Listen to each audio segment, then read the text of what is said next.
Churches in the country are required to host services virtually for the next 2 weeks as part of the measures implemented in the government-mandated partial lockdown.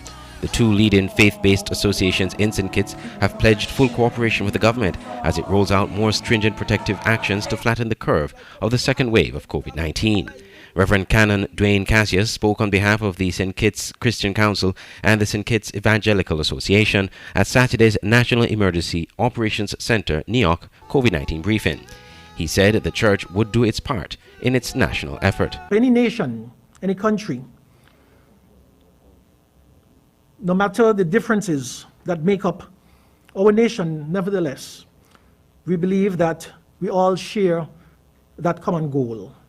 And the common goal is to get rid of or to minimize COVID-19 as much as possible.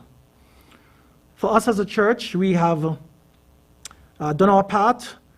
Since last year, we've heard several times of the church to some extent taking the initiative in closing our buildings.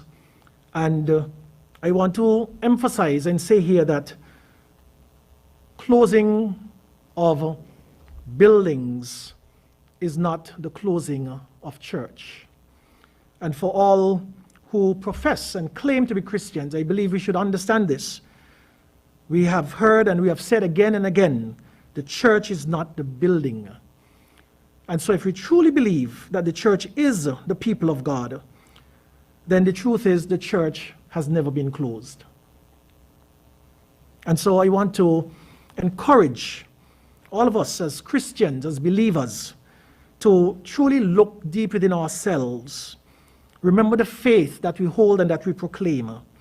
Prime Minister Dr. Timothy Harris, in a national address on Friday, announced an extension of curfew hours from 6 p.m. to 5 a.m. for the next 14 days, beginning on Saturday. Additionally, all non-essential businesses will have to function remotely or cease operations if this cannot be done.